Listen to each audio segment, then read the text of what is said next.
Hello, very good morning. Welcome to Breakfast with Dan Walker and Louise Minchin. The headlines for you at 6 o'clock this morning. A country in crisis. India's death toll passes 200,000 with growing evidence many more deaths are not being counted.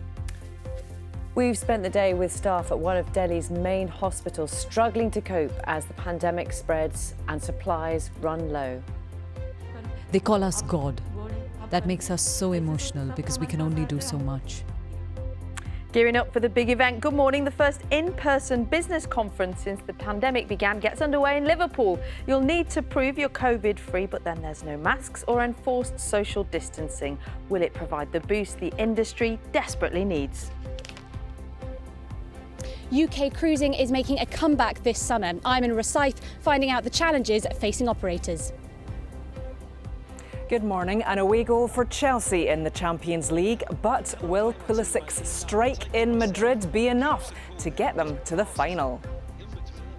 Good morning. It's a cold and a frosty start for some parts of Scotland this morning, but here it's a bright start with some scattered showers, as there will be across northern England and also Northern Ireland. For the rest of England and Wales, fairly cloudy with some rain. I'll have all the details coming up.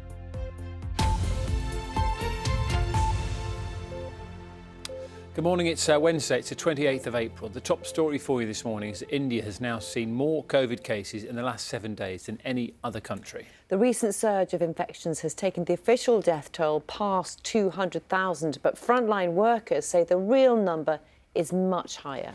Medical staff are battling a shortage of beds, oxygen and medicines. Our India correspondent Yogita Limai has spent the day with one nurse who works at a Holy Family Hospital in Delhi.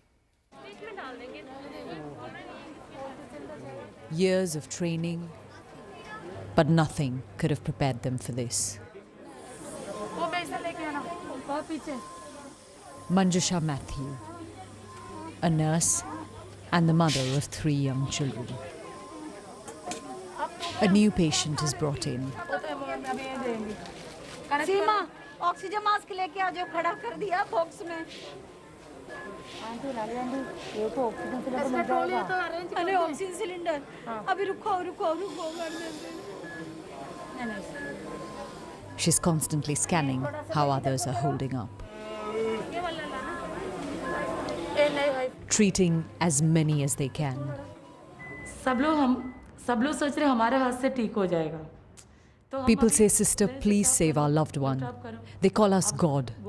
That makes us so emotional because we can only do so much. Even हम भी emotional हो जाते हैं. With resources so short, they're having to choose who they might save.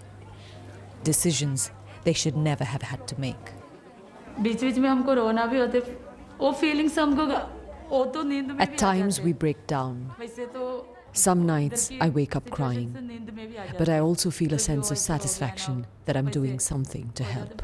हम आसपास में discuss. This is a hospital in a big city and out of reach for most Indians. The situation at this point is so difficult that all the people who work here, everyone who's exposing themselves to risk on a daily basis, knows that if they or their families were to get sick, even they would struggle to find the right medical care. In a city overrun, it's hard to leave the trauma behind. The risks follow you home too. Manjusha's children know not to hug her when she's just back from hospital. But they're too young to fully understand what their mother does. Her frontline role at one of the most grim times in India's history. Yogita Limai, BBC News, Delhi. And Yogita joins us live now from the Indian capital, Delhi. Thank you very much for being with us on the programme this morning. Your report there paints a really clear picture of some of the extreme challenges that hospital staff and patients are facing in India at the moment.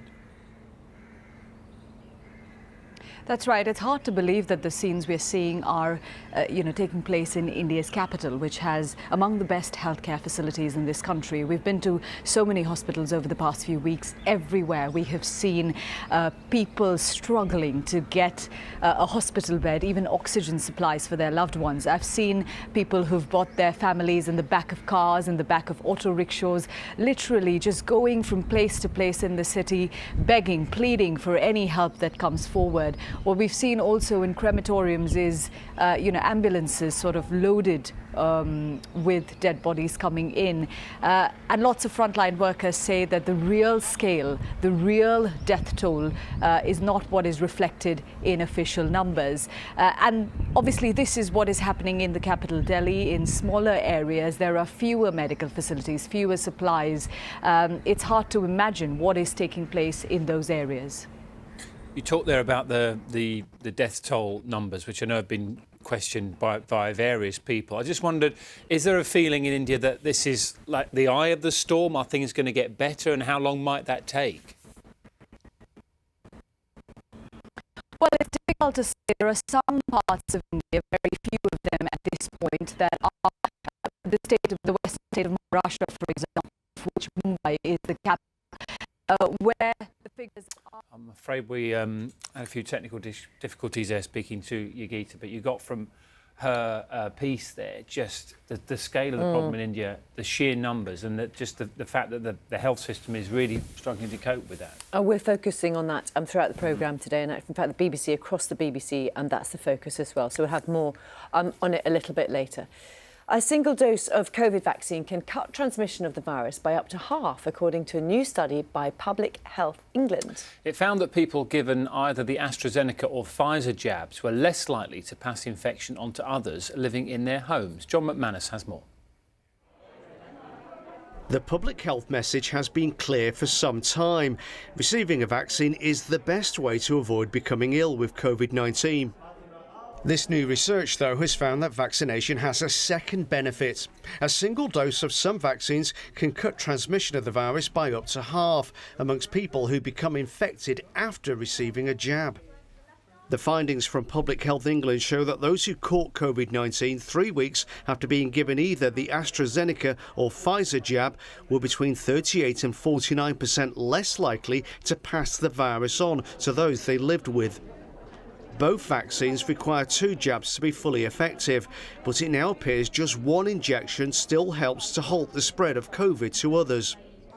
And most of those tested were under 60 years of age. The findings haven't been peer-reviewed yet, but they've been dubbed terrific news by the Health Secretary Matt Hancock, who said, "We already know vaccines save lives, and this study is the most comprehensive real-world data showing they also cut transmission of this deadly virus. I urge everybody to get their vaccines as soon as they are eligible, and make sure you get your second dose for the strongest possible protection." Meanwhile, a separate study into the side effects of vaccines has shown that 1 in 4 people experience short-lived symptoms, with headaches, tenderness and tiredness being the most common type. Effects usually peaked within 24 hours of receiving a dose, while women and those under 55 were more likely to experience them. And there were some differences between the vaccines. Our data show that you're more likely to get a local painful bruised arm with the Pfizer one than you are with the AstraZeneca, but slightly less likely to have these mild side effects. And this really just tells us that those severe side effects are incredibly rare. In general, vaccine confidence is growing in the UK, with a big rise in the number of people who say they want to have the jab as soon as possible. John McManus, BBC News. Self-driving cars could be allowed on UK roads by the end of the year. The Department for Transport says automated lane keeping systems will be the first type of hands-free driving to be legalised. The technology controls the position and speed of a car in a single lane, but only up to speeds of 37 miles an hour. And drivers will need to be ready to take control of the vehicle if needed. Arlene Foster's future as leader of the Democratic Unionist Party is under threat. It's understood a number of her colleagues have signed a letter of no confidence in her. She's led the DUP and been Northern Ireland's First Minister for more than 5 years. The DUP says it won't comment on internal party processes. More and more UK towns and villages are being left without a bank branch or free-to-use cash machine because of closures. And now some are fighting back and starting up their own community banking hubs. Our personal finance correspondent Kevin Peachy has seen one of them.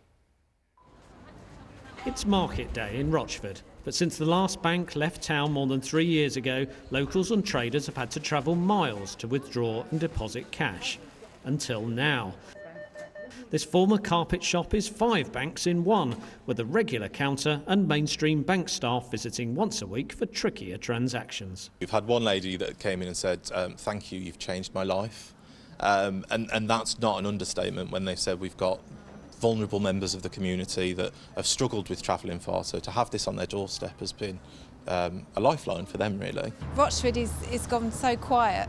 And this is a really good thing for the community, for the older people. Even, I mean, I do internet banking, but it's handy to have someone that you can go to. So I work at a local salon just around the corner and I get loads of tips. So normally I wait till the end of the month and I just go into town, like Southend, and pay it all in. But obviously I can just do it as and when now. It's a godsend. Banking round there, we'll just nip round there on a Wednesday and bank what we need to bank. It's great. Something else is being tried out here in Rochford. You might buy a card or something similar from one of the local shops, but choose not to get your change in coins, but on a card or an app, money which you can then save up to spend locally.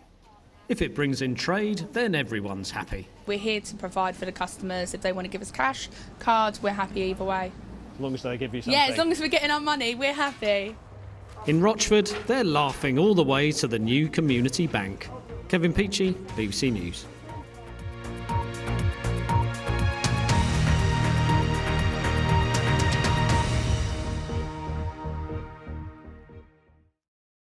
See the headlines as they happen and watch BBC News live in the app and get the full story with bbc.co.uk/news. Follow the story for all the latest with BBC News.